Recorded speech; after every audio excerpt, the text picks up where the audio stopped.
Terima kasih Aflan Nadia dan juga saudara. Senang sekali saya Dosi Alfian kembali menjumpai Anda dalam Serambi Topik, dan kali ini seperti biasa kita akan berbincang-bincang sedikit tentang informasi yang hadir pagi ini di Harian Serambi Indonesia bersama redaktur multimedia Harian Serambi Indonesia Bung Arif Ramdan. Assalamualaikum Arif. Waalaikumsalam Bung Dosi. Terima kasih pagi-pagi sudah hadir di studio Kompas TV hari ini, dan Harian Serambi Indonesia hadir dengan berbagai informasi, tidak hanya di halaman depan, juga di beberapa halaman berikutnya juga cukup hangat juga. Kita ke halaman depan seperti biasa, informasi datang dari Partai Aceh, ada perombakan sepertinya. Apa yang kita informasikan pagi ini, Bung Arif? Iya, ada perombakan pergantian posisi ya. Ya. Tadinya Saudara Kausar sebagai ketua di fraksi Partai Aceh ya, digantikan oleh Iskandar Al-Laki yang sebelumnya juga di DPR sebagai ketua Bandeng ya. Nah, itu tidak mengejutkan sebetulnya, tapi mengejutkan juga gitu. Ini kan karena ada berita-berita sebelumnya yang mengiringi sampai ada pergantian posisi di fraksi Partai Aceh di DPRA.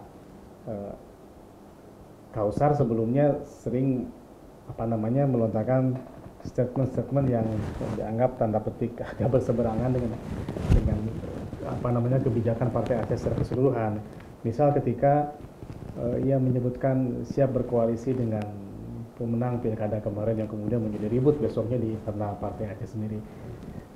Meskipun kemudian ini disebutkan oleh salah satu petinggi di Partai Aceh juga, Abu Rajak, yang menyebutkan ya ini pergantian biasa, pergeseran biasa. Tapi juga ini namanya politik ya, tidak mungkin tidak didasari oleh kejadian-kejadian atau statement-statement politik sebelumnya, di mana ketika Irwandi sudah dinyatakan sebagai gubernur terpilih dalam pilkada, maka pada saat tidak terlalu lama setelah informasi kemenangan itu nyata bagi Irwandi, Kausar menyebutkan Partai Aceh siap berkoalisi dengan pemenang pilkada dalam hari ini Irwandi sebagai gubernur Aceh. Nah, ini kemudian sontak menjadi perhatian publik dan juga perhatian di internal Partai Aceh. Ya, meskipun disebutkan ini pergantian biasa, hal yang lumrah dalam. Tapi tidak bisa dipungkiri juga ya. Kalau kita melihat jejaknya, melihat kejadian-kejadian atau statement politik sebelumnya, ya sepertinya ini ada hubungan keterkaitan dengan apa yang Kausar lontarkan sebelumnya. Publik juga agak sulit menerima bahwa ini kebijakan biasa, hal yang lumrah dalam partai ya, reorganisasi dalam sebuah partai politik. Tapi kalau kita lihat yang sudah-sudah ya, nampak sekali bahwa ini bagian daripada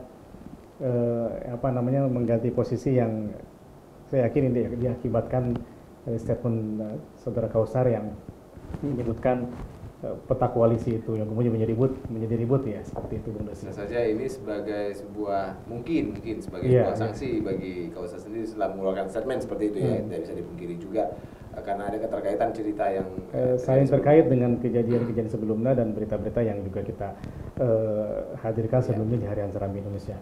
Memang pasca pilkada ini masih ya, terasa lah bukan gesekan, tapi hawa aura pilkada masih mewarnai efeknya masih mewarnai, meskipun ya kita tinggal menunggu pelantikan saja.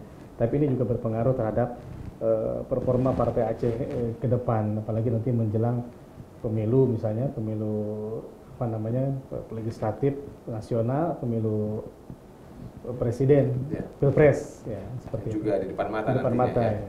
Kemudian disebut bahwa Iskandar Usman Al-Laki yang kemudian akan menggantikan posisi yang ditinggalkan oleh Kausar sendiri. Benarkah seperti itu? Iya, Iskandar Al-Laki selama ini di posisi Banleg ya, dan juga sebagai politisi PA yang juga cukup vokal selama ini terhadap kebijakan-kebijakan di luar partai ya, dan dia juga menyuarakan gaung politik Partai Aceh di DPRA. Selama ini beliau yang sering bersuara yang ya kadang-kadang juga lantang dan terlalu lantang ya, seperti itu. Nah, ya Iskandar Usman Al-Laki yang menempati posisi ketua fraksi PA di DPR menggantikan Kausar. Anda lihat nanti akan ada pengaruhnya juga dengan kebijakan-kebijakan partai secara keseluruhan? Saya yakin kalau kita melihat track recordnya Iskandar Al-Laki ya, betul-betul merah PA-nya itu nampak sekali. Kadang-kadang ya kita bisa melihat nuansanya, melihat statement politik ya itulah ala PA-nya betul-betul di situ ya.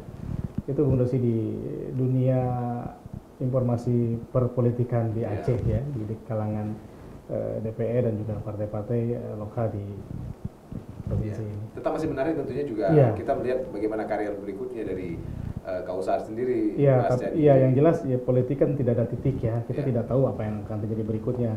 Kita kemarin bicara soal anggota dewan yang berjanji akan potong ini, potong itu. Tapi kemudian juga sepi ya. Tapi itu dinamika politik selalu seperti itu, tanpa titik tentunya. Oke, ini menarik. Yang lain hal yang kemudian juga tetap menarik adalah perhelatan nasional yang dilaksanakan di Aceh di UIN terutama. Di UIN Araniri ada pekan ilmiah olahraga dan riset ya, yang eventnya nasional, diikuti oleh seluruh perguruan tinggi Islam di Indonesia.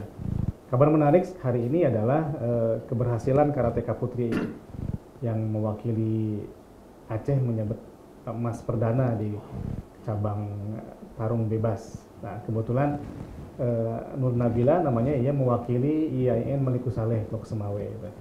Jadi emas perdana untuk Aceh. Tentu ya kita harapkan juga emas lain ya, medali emas lain juga akan hadir dari Aceh.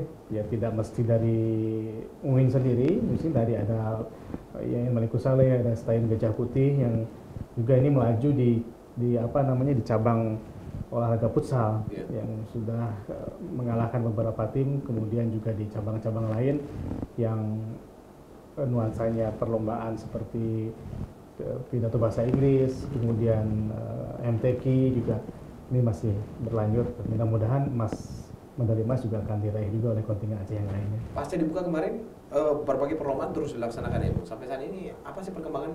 Iya. Seberapa banyak cabang perlombaan ini? MTQ sedang berlangsung ya, kemudian juga catur sudah kemarin, karate juga yang putra putri yang kelas tarung bebas, futsal juga sudah dilaksanakan, dan ada beberapa pertandingan yang masih harus menyisihkan beberapa peserta kontingen dari beberapa perguruan tinggi, karena seperti MTQ tentu ya ada beberapa tahapan lagi, kemudian kaligrafi segala macam ya, itu juga masih menyisakan pertandingan-pertandingan yang hari ini juga masih kita update perolehan medalinya untuk beberapa juara. Oke, sudah ada yang dominan kelihatan? Kalau Rektor UIN mengatakan sebagai tuan rumah ingin juara umum, saya pikir juga nggak berlebihan. Tapi kita lihatlah. Masih ada waktu. Masih ada waktu ketika sampai hari Senin kita akan melihat mana sih jagoan-jagoan yang bisa berlaga di event nasional ini. Tentu juga kita tidak menafikan kehadiran tamu-tamu dari provinsi lain yang sudah hadir datang ke Aceh.